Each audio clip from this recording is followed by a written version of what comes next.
So Field to Fork is a mixed vegetable organic farm. We're a micro farm, and it's called a micro farm because we are super small, just 2 acres. And we started, so when I returned home in 2007, I didn't quite have a job yet, and I met Tim 2 years earlier. He was working at Lucayan, and so when I came back, I gave him a call. What's going on in the industry? I need to be reintroduced. I've been gone for 13 years. So we did a drive around, and eventually he introduced me to his employers, and I started working there. I want to rewind though. Before I started with Lucayan, where Tim was also working, he had a small farm set up at New Providence Community Center, New Providence Community Church, which he didn't quite have as much time to run. So he said, why don't you work there for me and run that for me while I work here at Lucayan? So I thought, well, I don't have a job. This would be a great. I was nervous because I hadn't done much outdoor vegetable growing before. Most of my experience, as I said, was indoors in laboratories. It's pure scientific research. So to be able to be thrown into an environment of growing vegetables to make money for somebody else, I was a little bit nervous, but it's exactly what I needed to get my feet wet. And the popularity of that was actually, it was well received. Whatever we grew there, and literally that space was a postage stamp size compared to what we're going on now.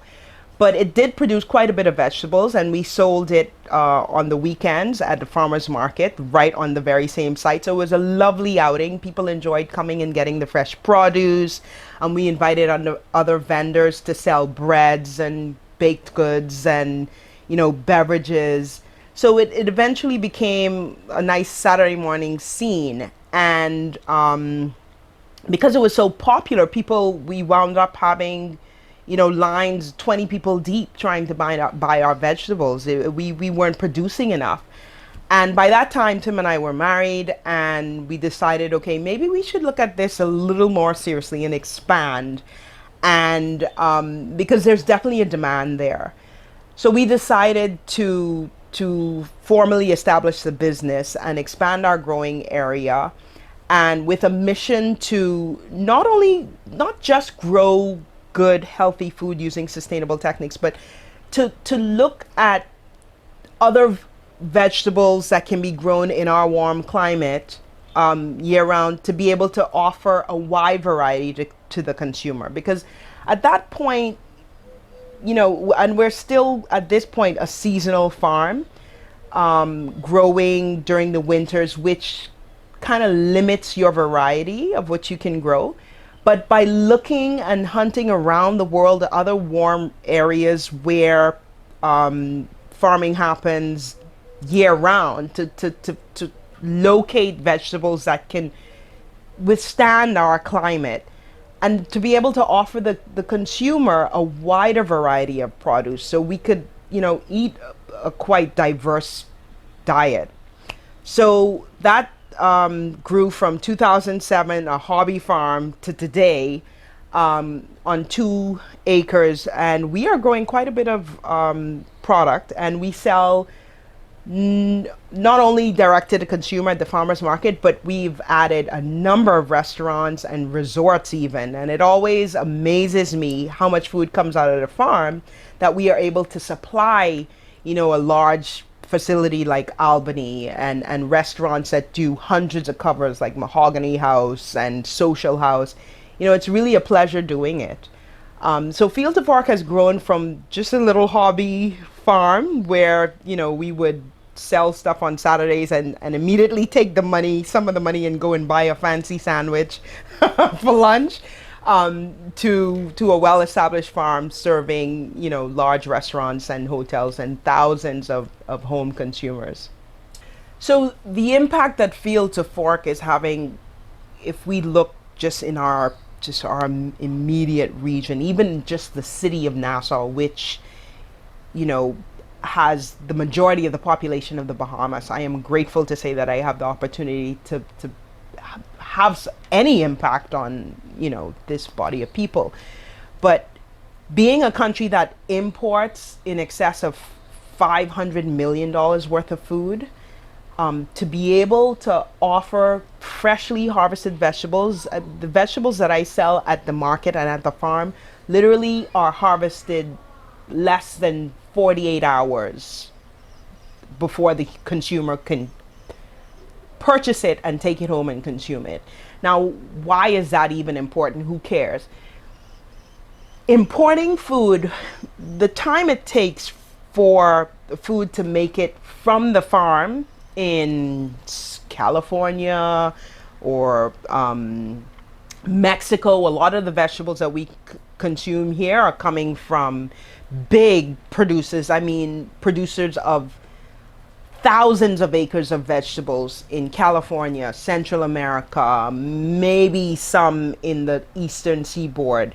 The time it takes for that food to get from those farms through the container port in Miami or Freeport to the supermarket shelf here, it's been harvested 7 to 10 days at best prior.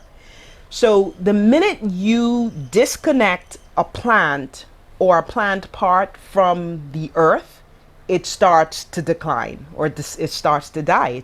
It's not being sustained by the roots, by, you know, taking in the oxygen and living.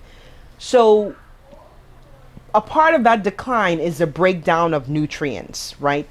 All of those beautiful phytonutrients in the plant that give health, vitamins and enzymes that are good for our health, the phytonutrients that give good taste, that makes a vegetable taste good so that you can enjoy it, they start to decline. So the fact that we are eating largely vegetables that have been picked days, maybe more than a week before we actually get to eat them, and then they sit in our fridge for days, right? We don't eat them all right away. We are getting substandard quality. Like, the vegetables don't taste like vegetables, and you know, it's really unfortunate because we don't know as a people, if that's all you're used to, what a good vegetable should taste like. So who would want to eat bad tasting food, right? So to be able to harvest product the day before I sell it and offer it to consumer who gets to appreciate, number one, it tastes amazing. Number two, the vitamins and nutrients and minerals in that food are still pretty active. So they get the pretty much a full health benefit from eating that food. And three, they don't lose money because they're not dumping anything. You know what I mean? It's a good use of their money. They're getting the health benefits and the enjoyment. So that is one of the biggest impacts that we are making. It's kind of like retraining, reminding people, the populace here, of what good, healthy food should taste like and look like. Because generations ago, we knew, like my mother and grandmother and great grandmother, they grew up growing their own food on subsistence level. They knew what it was to go to the field at 5 in the morning and harvest something and come back and cook it that day or 2 days later.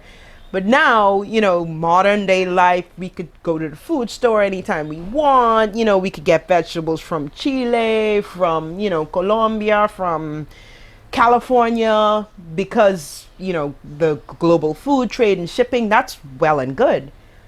But, you know, we're not eating the best quality food. So I am so pleased that Field to Fork is able to fill that niche and provide the Bahamian consumer with fresh, quality food that not only they can enjoy, which is also important, but ultimately that it would contribute to their health.